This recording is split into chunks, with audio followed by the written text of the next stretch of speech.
Assim como o Guga falou durante essa conferência, a gente tem pregado os céus como nosso destino, quando na verdade ele é a nossa origem. Efésios 1 diz que ele nos elegeu nele, antes da fundação do mundo. Antes mesmo de Adão existir, Deus ele já tinha te projetado. Porque ele te ama. E às vezes a gente, para entender quem a gente gente tem que simplesmente parar de fazer as coisas e voltar à nossa origem. Assim como Deus ele fala para Jeremias em Jeremias 18. Jeremias, desce a casa do oleiro. E aquele vaso se quebra na mão do oleiro. E Deus ele faz um vaso novo. Toda vez que o oleiro ele faz um vaso, ele deixa as digitais dele naquele vaso. Toda vez que a gente se quebranta, Deus ele coloca mais do DNA dele sobre as nossas vidas. Deixa eu te falar um negócio, se você estiver caminhando com Cristo, e essa é a minha oração, um dos sinais é que amanhã eu vou ser mais humilde que eu sou hoje. Um dos sinais que você está caminhando com Cristo é que amanhã você vai ser mais humilde do que é hoje. Você vai estar mais quebrantado do que você está hoje. Porque o sonho de Deus é forjar Jesus na minha e na sua vida. Através da ação do Espírito Santo. Então, constantemente, Deus ele vai falar para você, Jeremias, desce a casa do oleiro. Porque eu quero fazer algo novo. Ah, Jesus, mas eu já chorei ontem na conferência. Não tem problema, chora de novo. Casa do oleiro, às vezes a gente acha que é de um em um mês que a gente tem que ir. Ah, eu já chorei bastante essa semana, mês que vem eu choro de novo. É ou não é? Cara, volta à casa do oleiro todo dia. Porque ele vai estar sempre no jardim. Esperando. Sempre. Porque ele te ama. Abre comigo em Marcos, capítulo 9.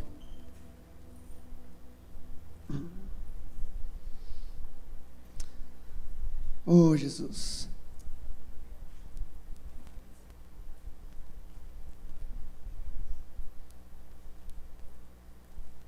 A partir do versículo 14.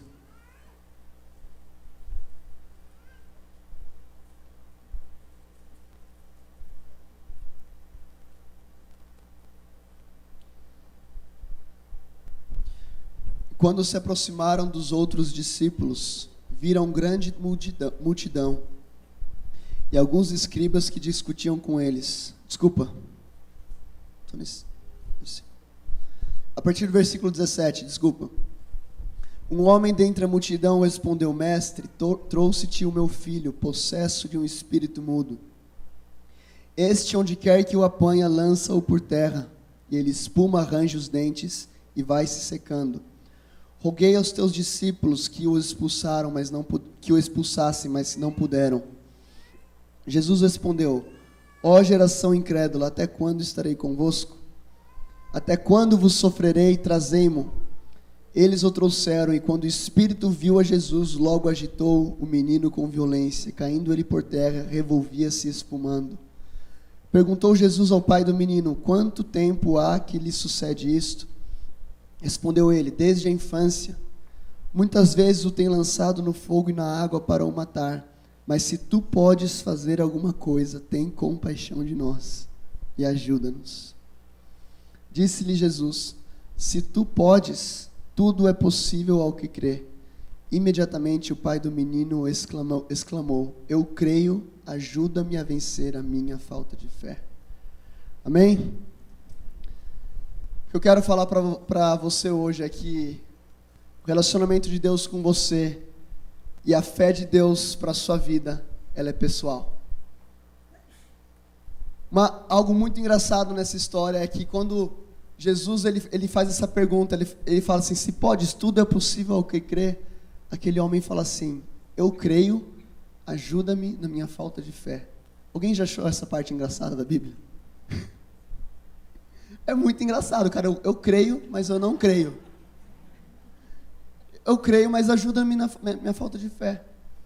Eu estava orando sobre esse versículo esses dias, e o que eu acredito que o Espírito Santo quer trazer para a gente é a revelação do que aquele homem, aquele pai, ele já tinha ouvido falar de Jesus.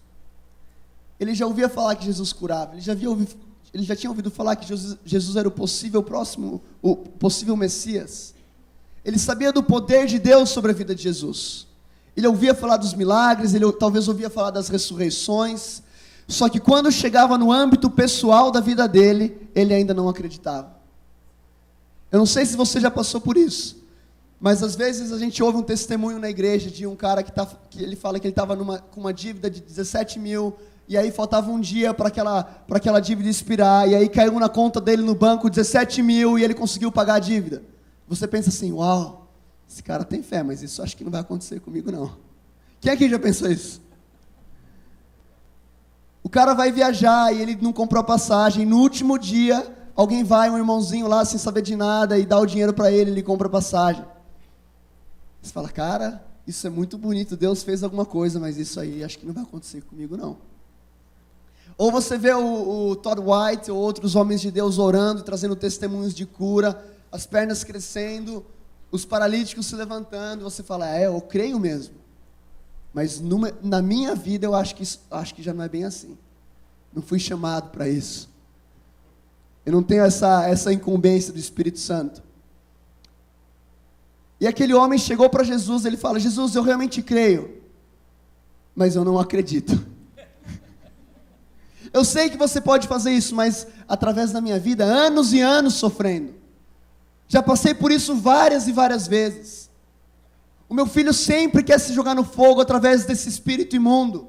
Eu sei que você cura, mas por que você ainda não fez isso com meu filho? Por que não comigo? Alguém já pensou isso? Por que não comigo? Por que com todo mundo e comigo não? Eu lembro que 1 ano atrás, Deus ele me chamou para ir para a África. E eu não tinha recurso nenhum.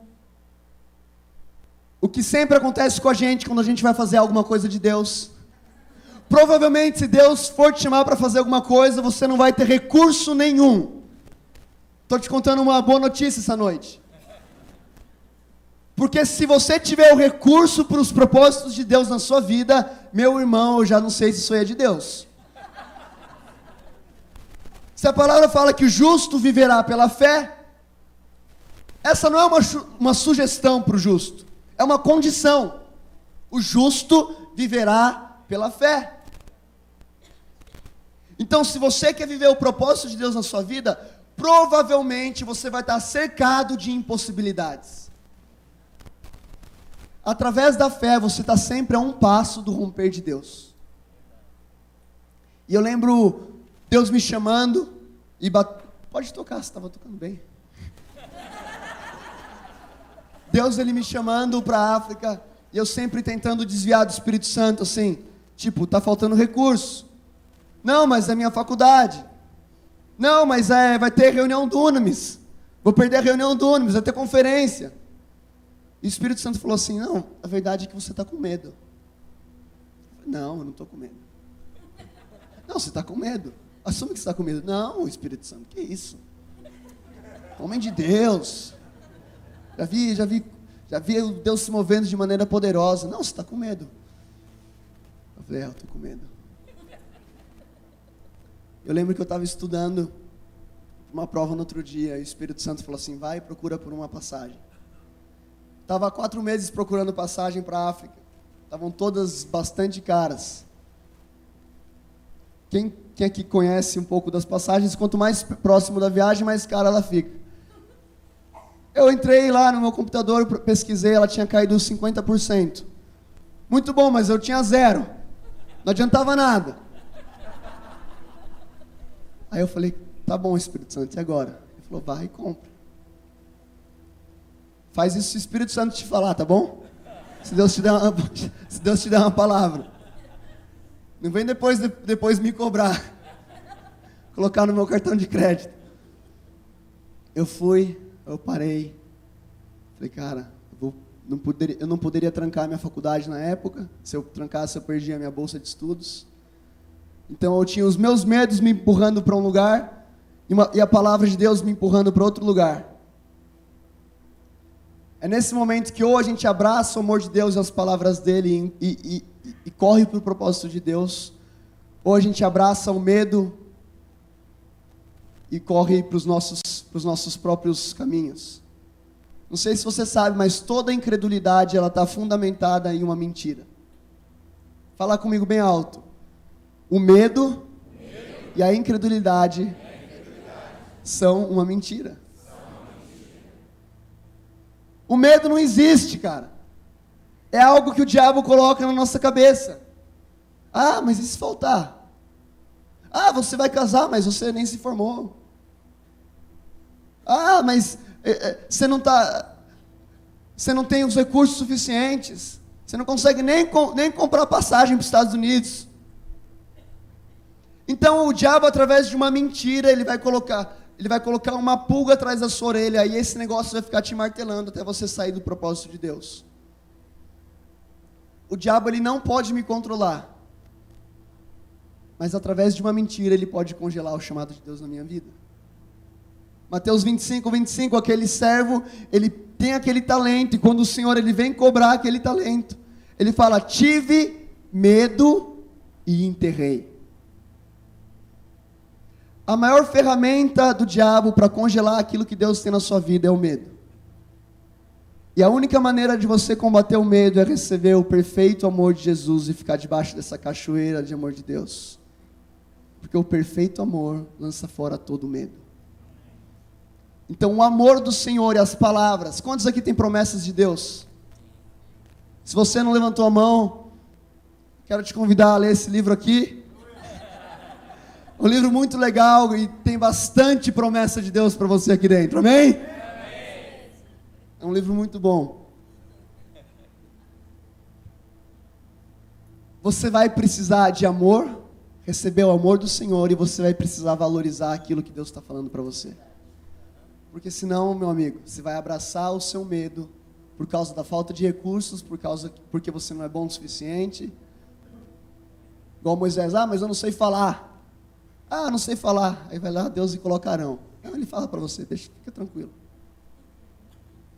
Não vem querer dar um jeitinho para Deus, dar uma desculpa. Ele sempre vai ganhar. Estava falando da passagem, né? Era isso? E aí, eu comprei essa passagem, era uma segunda de noite. Falei: cara, vou colocar no meu cartão de crédito e agora vamos ver, né? Eu sempre ouvia essas histórias do pessoal que abençoava, o pessoal que recebia de última hora. Eu estava na situação desse homem aqui. Eu sei, Jesus, que você é bom. Eu sei que você cura, eu sei que você cura os enfermos, eu sei que você é poderoso. Eu creio, mas me ajuda na minha falta de fé. Eu creio, mas eu não acredito. Aí eu comprei aquela passagem. Na terça-feira, depois do trabalho, o homem vem para mim e fala assim: ó, estava orando na minha casa e Deus falou para eu comprar a sua passagem para a África. Eu falei assim: mas como assim? Comprei a minha passagem ontem. Ah, então passa a sua conta que eu vou fazer o depósito. Se você não dá um passo de fé para dentro das palavras de Deus, você nunca vai ver o romper sobre a sua vida. Você não pode esperar as coisas. Abre comigo em Isaías 54.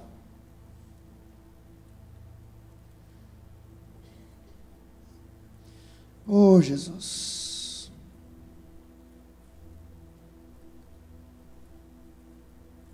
O que eu quero que você entenda essa noite é que a fé é a moeda do reino de Deus. A fé é o maior recurso que você pode ter na sua vida para receber aquilo que Deus ele já te deu. A palavra fala em Efésios também que a gente já foi abençoado com toda a sorte de bênção nas regiões celestiais. Olha para a pessoa do seu lado e fala assim: você tem tudo, você já tem tudo o que você precisa para viver o melhor de Deus na sua vida. Você já tem tudo. Quando Jesus morreu naquela cruz, ele fala: está consumado. O que ele está falando aqui é: acabou, diabo, você perdeu, já era, game over. Acabou, toda a autoridade foi dada a Jesus, e quando ele morreu na cruz, toda a autoridade foi dada para quem? Para você. Para mim, para você, para você, para você, para você.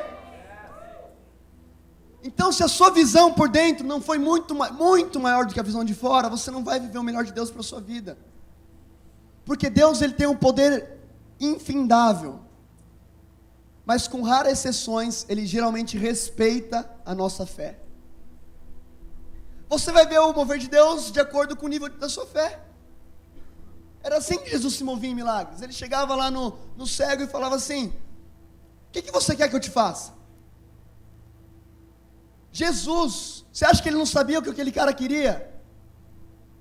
Ele queria ver, mas ele estava dando uma oportunidade para aquele cego entrar em parceria com Jesus para receber o romper de Deus sobre a vida dele. Aquele cego, ele poderia falar: eu quero uma bengala. Eu lembro que o Rodolfo falou isso uma vez, eu quero uma ceguinha. Aí quando a gente se vê no escuro, o negócio vai pegar fogo. Não, ele fala: eu quero ver. Eu quero ver. Então Deus, ele vai encontrar você com a fidelidade dele quando você se move através da fé. Isaías 54. Canta, ó estéril, que não deste a luz, exulta de prazer com alegre canto, e exclama tu que nunca tiveste dores de parto. Porque mais são os filhos da desolada do que os da casada, diz o Senhor. E amplia o lugar da tua tenda, e as cortinas das tuas habitações se estendam. Não o impeças, alonga as tuas cordas, e firma bem as tuas estacas, porque transbordarás a mão direita e a esquerda, e a tua posteridade possuirá as nações, e fará que sejam habitadas as cidades assoladas. Não temas, não será envergonhada, não te envergonhes, não serás humilhada. Antes te esquecerás da vergonha da sua mocidade, e não se lembrarás mais do opróbrio da tua viuvez. Pois o teu Criador é o teu marido, o Senhor dos exércitos é o seu nome, o Santo de Israel é o seu Redentor, e ele será chamado o Deus de toda a terra. O convite de Deus para a mulher estéril, ele fala para a mulher estéril cantar, ainda que não tivesse os filhos. A mulher na Bíblia, na maioria das vezes, significa a igreja. Era uma igreja que talvez não conseguia gerar. E por coincidência ou não, talvez as maiores mulheres de Deus na Bíblia, elas eram estéreis. Elas não tinham recurso para viver o melhor de Deus sobre a vida delas. Elas tinham um propósito, elas tinham um chamado, só que aquilo era muito distante para elas. Só que Deus, ele libera a palavra dele para Isaías, em Isaías 54, ele fala assim: para aquelas pessoas que não têm recurso, para aquelas pessoas que não são boas o suficiente, para aquelas pessoas que não acreditam que Deus pode fazer com eles têm que cantar, eles têm que adorar, eles têm que se preparar antes mesmo de receber a bênção. Por quê? Porque se eu cantar quando a passagem estiver comprada, isso não é fé. Isso não é fé. O justo viverá pela fé. Meu irmão, se você estiver vivendo nos caminhos do Senhor, provavelmente você está vendo um monte de impossibilidade na sua vida. E glória a Deus por isso. Porque são nessas impossibilidades onde Deus, ele quer ser glorificado. Porque os sonhos são de Deus, não são os seus sonhos. Fala: canta, ó estéril. Se prepara, já prepara o seu espírito. Já me adora. A fé, antes de tudo, ela é relacional. A gente não tem fé para fazer escambo com Deus, a gente tem fé para se relacionar com Ele. A pergunta que vai identificar qual que é, se a sua fé é saudável ou não, é essa: você quer as bênçãos de Deus ou você quer o Deus das bênçãos? O que a gente está buscando? O que acontece com você se você receber tudo aquilo que você jamais sonhou? Você vai parar de cantar? Você vai parar de vir aqui na igreja? A gente não está aqui para simplesmente receber algo bom sobre as nossas famílias, os nossos casamentos, nossa faculdade. A gente está aqui porque através da fé a gente consegue se relacionar com o nosso Criador.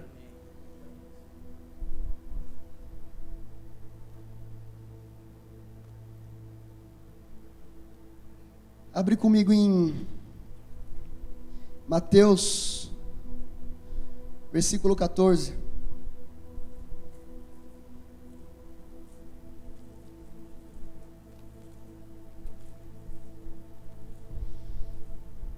Capítulo 14, me desculpa.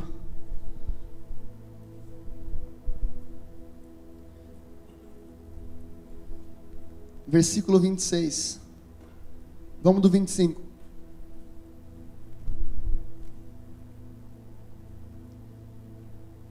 Na quarta vigília da noite, dirigiu-se Jesus a eles, andando por sobre o mar. Os discípulos, vendo-o caminhar sobre o mar, assustaram-se, dizendo: é um fantasma, e gritaram de medo. Jesus, porém, imediatamente lhes disse: tende bom ânimo, sou eu, não temais. Respondeu-lhe Pedro: Senhor, se és tu, manda-me ir ter contigo por sobre as águas. Ele disse: vem. E Pedro, descendo do barco, andou por sobre as águas para ir ter com Jesus. Até aqui. A palavra fala que os discípulos, eles viram Jesus e eles tiveram medo. O medo, ele vai te impedir de ver tudo aquilo que Jesus está fazendo. Eles olham para Jesus, aquele homem que eles já conheciam, aquele homem que chamou cada um deles, e eles falam: é um fantasma. Toda vez que você abraçar as mentiras do diabo sobre a sua vida, você vai começar a ver o mover de Deus e aquilo que Deus está fazendo na sua vida, e você não vai entender nada. Você não vai ver Jesus. Sabe quando João Batista está na prisão? Ele chama os discípulos dele e ele fala assim: cara, vai lá para Jesus, pergunta se ele é Jesus mesmo, se ele é o Messias, ou se a gente tem que esperar por outro. Cara, ele ficou mais de 30 anos anunciando, se preparando para aquilo e anunciando que aquele era o Cordeiro Santo de Deus que tiraria o pecado do mundo. Só que aí, quando ele ficou cercado e preso, talvez na incredulidade dele, ou cercado com uma mentira do diabo, ele praticamente joga por terra tudo aquilo que Deus estava fazendo através da vida dele. Ele já não sabia se Jesus era o Messias ou não. E toda vez que a gente começa a abraçar os medos e as mentiras do diabo sobre as nossas vidas, a gente não vai ver Deus se movendo. A gente só vai ver as piores coisas. Onde que está a sua perspectiva? Onde que está a sua visão? Porque Deus, ele vai se mover de acordo com a sua visão. E aí Jesus, com todo o amor do mundo, ele fala assim, volta lá para João Batista e fala assim, que os cegos vêm, os surdos ouvem, e aos pobres é pregado o reino de Deus. Sabe o que Jesus está falando para João Batista? Ele falou assim, João Batista, olha para aquilo que eu estou fazendo. Não foca naquilo que você acha que eu deveria fazer.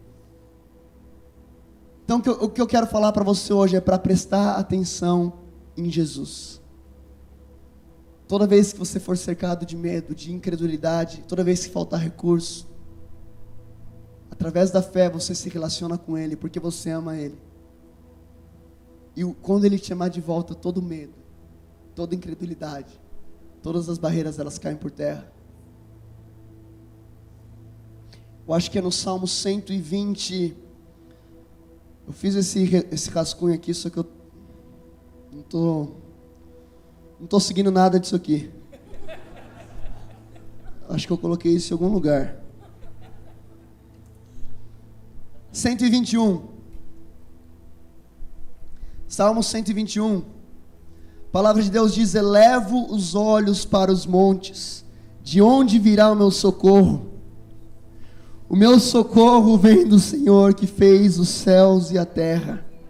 E não deixará vacilar o teu pé, aquele que te guarda não dormitará. Certamente não dormitará, nem dormirá o guarda de Israel. O Senhor é quem te guarda, o Senhor é a tua sombra à tua direita.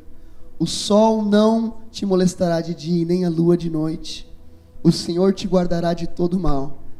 Ele guardará a tua alma. O Senhor guardará a tua entrada e a tua saída desde agora e para sempre. O salmista, ele fala: elevo os meus olhos para os montes, de onde virá o socorro? Muitas vezes você vai ter que simplesmente esquecer de tudo aquilo que você está vivendo, de todas as dificuldades, de todas as barreiras e levantar a sua visão. Parar de olhar aqui e começar a olhar para lá. Se você quer viver o melhor de Deus para a sua vida, você precisa ter um reajuste da sua visão. Elevo os olhos para os montes, de onde virá o meu socorro. Em meio a todos os problemas, você só precisa lembrar aonde você está assentado.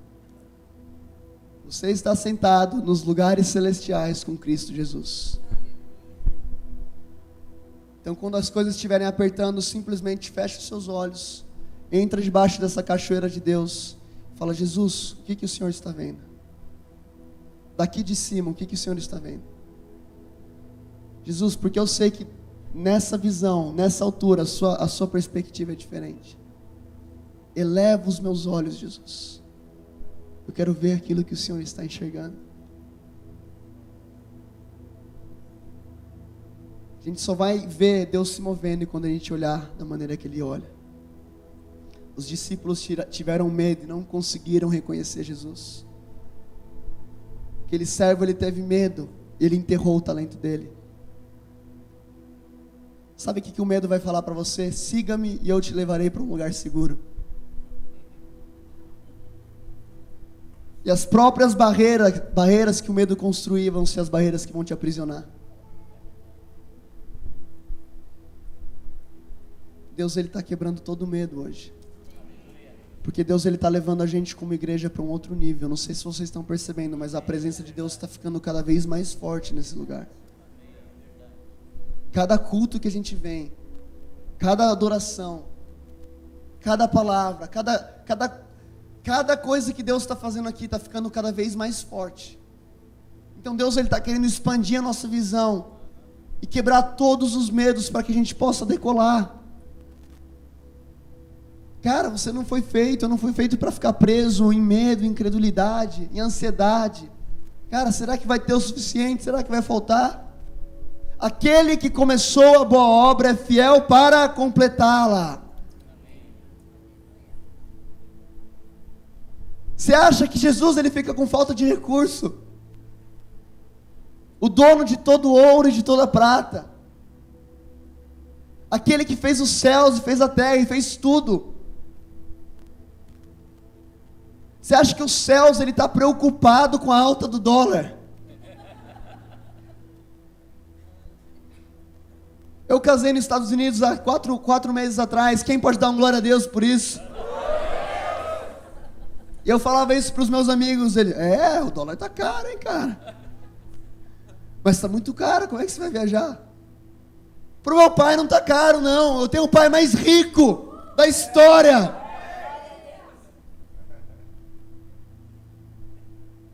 A gente precisa dessa visão para viver aquilo que Deus tem para a gente. Uma vez o Sean Ford falou para a gente numa reunião do Dunamis: vocês têm que pensar como milionários.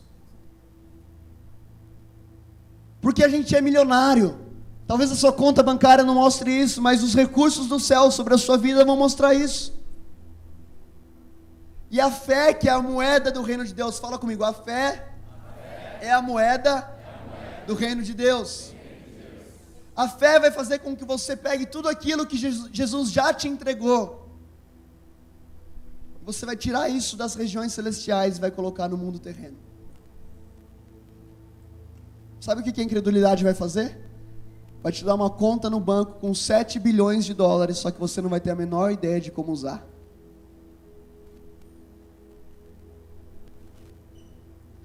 Sois salvos pela graça mediante a fé. A graça veio sobre as nossas vidas quando Jesus morreu naquela cruz. A salvação ficou disponível.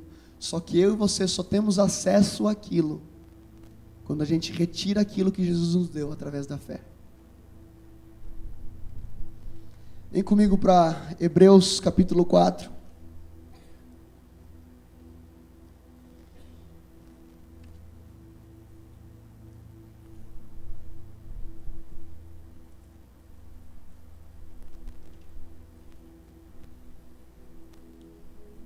Versículo 1 e 2.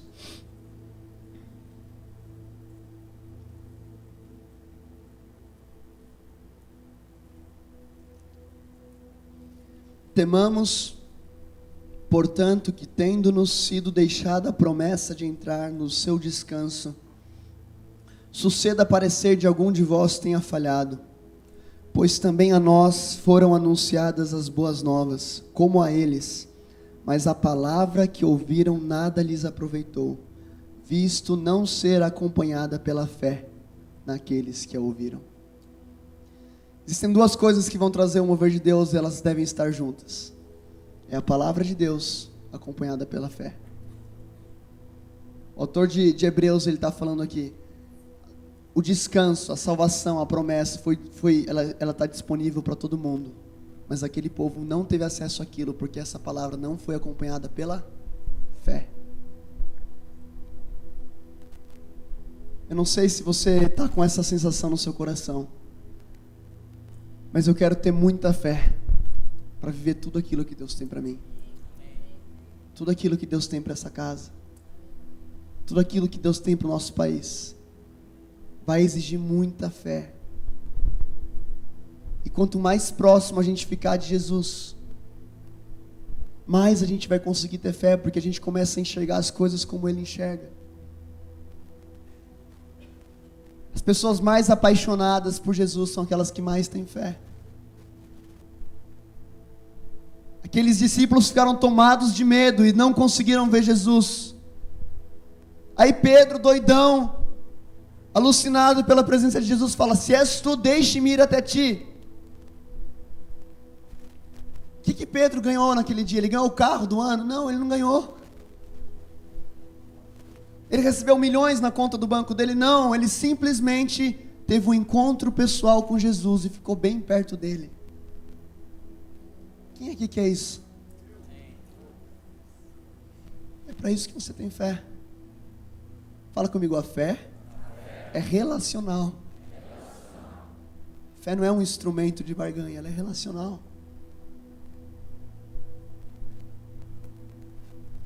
A gente quer o Deus das bênçãos ou as bênçãos de Deus. Se a gente buscar a face de Deus, com certeza a gente vai ter os braços dele. Agora, se a gente somente buscar os braços e as mãos de Deus, a gente não vai ver quem Ele é. Deus quer aumentar a nossa fé hoje, para que a gente caminhe em encontros com Jesus. E cada dia mais a gente vai se apaixonar por Ele. Uma pessoa saudável, ela tem fome das coisas terrenas. Uma pessoa saudável espiritualmente, ela deve ter fome das coisas espirituais. O maior indicador da sua saúde espiritual é se você está tendo fome por Jesus. Se você não tem fome por Jesus, eu não sei se eu tenho essa liberdade como um médico, mas eu quero falar para você que você está precisando de cura espiritual. Se a nossa fé é saudável, a gente precisa ter fome de Jesus, a gente precisa ter fome do sobrenatural de Deus. A gente precisa ter fome de Deus se mover de uma maneira poderosa. Às vezes a gente simplesmente se acomoda nas nossas vidas. Então eu vou para a faculdade, depois eu venho para casa, vou trabalhar. O que Jesus está falando para você? Qual é a próxima oportunidade de falar de Jesus para alguém na sua vida? Qual que é a próxima palavra de conhecimento que Jesus está falando para você? Ele quer um relacionamento, assim como a gente estava falando no começo do culto. O seu coração é um jardim. Se você cuidar desse jardim, Deus ele vai começar a te usar de uma maneira muito poderosa através da fé. 2 meses atrás eu fui com o pessoal do meu trabalho. Eu trabalho numa organização que atua no enfrentamento do tráfico humano. E a gente foi fazer um trabalho de intervenção em Itatinga. Para quem não sabe, Itatinga é o prostíbulo a céu aberto mais populoso da América Latina. Chegam até 3.000 garotas nesse prostíbulo. E eu fui com a minha esposa e o pessoal do nosso time. E a gente faz uma festa de vez em quando. A gente compra bebida, a gente compra comida. Fica alguém tocando louvor. A gente simplesmente convida essas garotas para ceiar com Jesus. E a gente estava andando por aquela rua perguntando para Jesus com quem que a gente ia falar. E a gente viu 3 garotas sentadas. E a gente começou a falar, a gente veio te chamar para uma festa. E aí uma falou assim, vocês são pastores? Eu falei, não sou pastor. Mas vai ter pastor lá? Eu falei, por quê? Porque eu preciso de uma oração. Eu falei, então ela vai querer ir. Eu falei, posso orar por você aqui agora e depois a gente vai? Ela falou, não, aqui eu não posso, aqui eu estou meio trabalhando, não dá. Eu falei, é bem rápido. E ela falou assim, então entra ali na nossa casa. Era uma casa de prostituição. Quem aqui sabe que Jesus ele ama invadir as trevas? Ele ama isso. E a gente entrou nessa casa e estavam essas 3 garotas, a gente deu a mão e a gente começou a orar, Jesus, vem com o seu amor aqui. Mostra, se revela para essas garotas. E naquele momento eu tive uma palavra para uma. Deus falou assim, fala que eu vou dar recursos para ela, de uma outra maneira, para que ela coloque o filho dela numa escola. E o filho dela vai começar a falar que ele vai querer ser cientista. Naquela hora eu falei, não vou falar isso. Qual que é o sentido? Qual que é o nexo? Por que eu vou entrar numa casa de prostituição e falar isso para uma garota que eu nunca vi? O Espírito Santo começou a me incomodar, ele falou, tenha fé. Eu poderia naquele momento simplesmente orar uma oração comum, e não tem nada de errado com uma oração comum. Várias vezes eu vou orar por alguém e eu não tenho palavra de conhecimento. Não estou falando que você tem que ter palavra para todas as orações que você for fazer. Se orar por amor de Jesus invadir aqueles corações e ele realmente fazer isso, melhor do que qualquer palavra. Mas eu falei aquilo, eu vou dar esse passo de fé. Naquele momento essa mulher ela desabou de chorar. Ela começou a chorar, a glória de Deus invadiu aquele lugar. E ela falou assim, meu filho ele já fala que ele quer ser um cientista. Ele tem falado para mim que ele quer ser um cientista. E ela começou a chorar, e a menina do lado, ela virou para mim e para a Kristen, ela falou assim, vocês interpretam sonhos? Eu falei assim,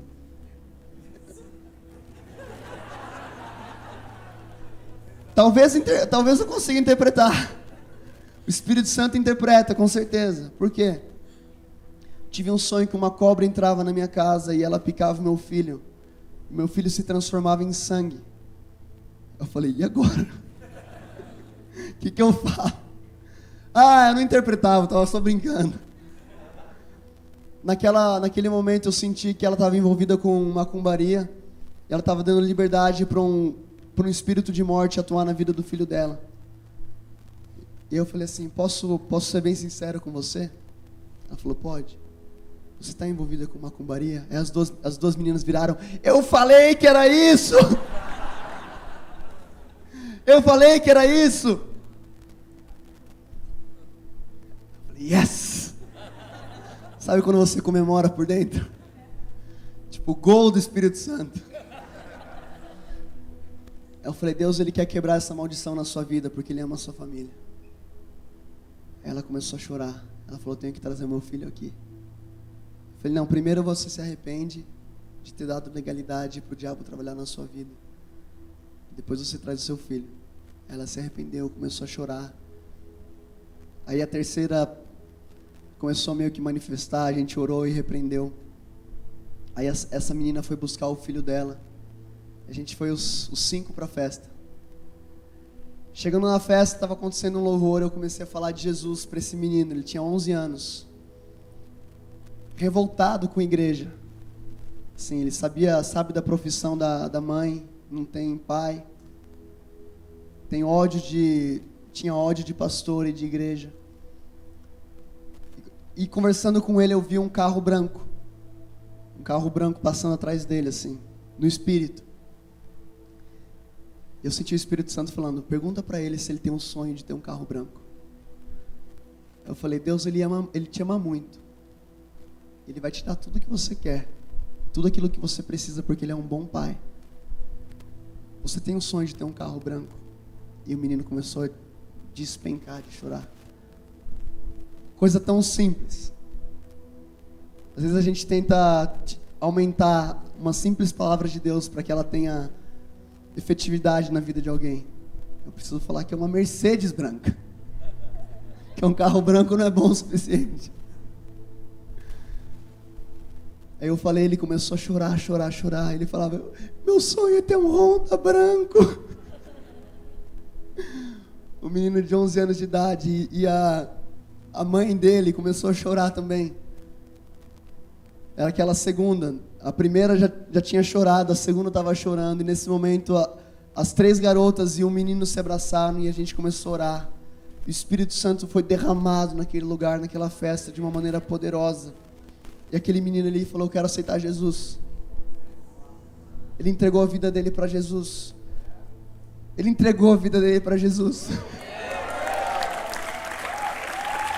Glória a Deus.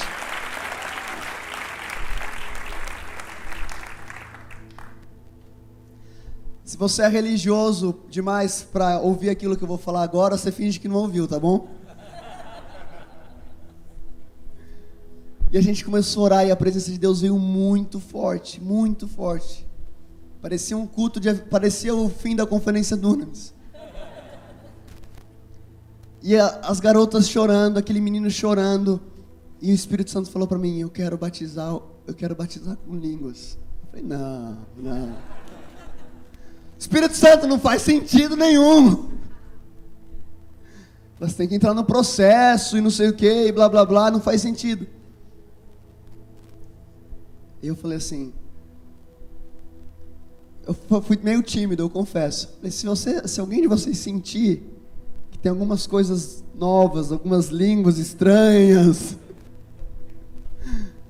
talvez vai vir, assim como uma criança aprende a falar em línguas falando papai, mamãe. Talvez venha alguma coisa no seu coração diferente. Eu falei mesmo por desencargo de consciência. E aí uma começou a orar em línguas.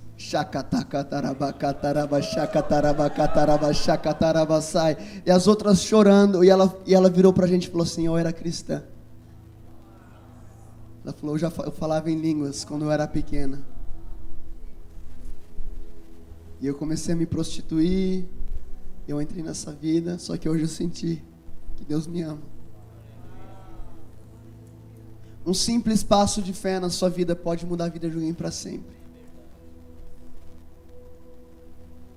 A fé relacional com Jesus não é simplesmente para a gente conquistar, é para a gente expandir o reino dele. Se vocês lerem comigo em Isaías 58. Ora, bacatarabachoi.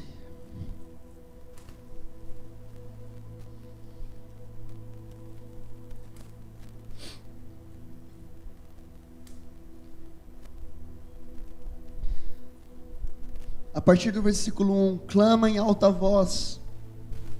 Quero que você ouça essas palavras como se elas fossem diretamente para você. Aquilo que o Espírito Santo vai falar, principalmente a partir do versículo 6. Clama em alta voz, não te detenhas. Levanta a tua voz como a trombeta e anuncia ao meu povo a sua transgressão e à casa de Jacó os seus pecados, pois dia a dia me procuram, têm prazer em saber os meus caminhos. Como um povo que pratica justiça e não deixa os mandamentos do seu Deus. Perguntam-me pelos direitos da justiça e têm prazer em se chegar a Deus. Dizem, por que jejuamos nós e tu não atentas para isso? Por que afligimos as nossas almas e tu não sabes? Contudo, no dia em que jejuais, prosseguis nas vossas empresas e explorai todos os vossos trabalhadores. Para contendas e debates jejuais, para ferirdes com punho iníquo. Não jejueis como hoje, para fazer ouvir a vossa voz do alto. É esse o jejum que escolhi? Que o homem um dia aflija a sua alma e incline a sua cabeça como junco, e estenda debaixo de si saco e cinza? É isso que chamas de jejum e de dia aprazível ao Senhor? Não é esse o jejum que escolhi, que solte as ligaduras da impiedade, que desfaça as ataduras do jugo, que deixe livres os que estão quebrantados e despedaces todo o jugo? Não é também que repartas o pão com o faminto e recolhas em casa os pobres desterrados, e vendo o nu cubras, e não te escondas do seu próximo. Então romperá a tua luz como a alva, e a tua cura apressadamente brotará, e a tua justiça irá adiante da sua face, e a glória do Senhor será a sua retaguarda. Então clamarás, e o Senhor te responderá. Gritarás, e Ele dirá: eis-me aqui. Se tirares do meio de ti o jugo, e estenderdes o dedo, e o falar iniquamente, e se abrires a tua alma ao faminto, e fartares a alma aflita, então a tua luz nascerá nas trevas, e a tua escuridão será como o meio-dia. O Senhor te guiará continuamente, e fartará a tua alma em lugares secos, e fortificará os teus ossos. Será como um jardim regado, como um manancial cujas águas nunca faltam. Quem pode dar uma glória a Deus por essa passagem? Essa palavra de Deus está sobre as nossas vidas hoje. O Senhor te guiará continuamente, e fartará a tua alma em lugares secos, e fortificará os teus ossos. Será como um jardim regado, como um manancial cujas águas nunca faltam. Esse capítulo em Isaías 58, Isaías ele começa a falar do tipo de jejum e o tipo de busca a Deus que o povo ele andava praticando. Eles jejuavam, eles buscavam cumprir os mandamentos, mas era simplesmente para eles. Ele fala: não é esse o jejum que eu escolhi, que quebre a injustiça, que traga liberdade aos aflitos. Ele fala: então vocês clamarão e eu vou responder vocês. Quando a nossa fé ela sai do âmbito pessoal, ela começa a atingir as pessoas da sua faculdade, as pessoas da sua casa, as pessoas da sua família, as pessoas dos seus amigos, principalmente os seus inimigos. Deus ele começa a liberar a justiça dele, e a gente vai ter encontros com a glória de Deus quando a gente alinhar a nossa fé com aquilo que Deus quer fazer.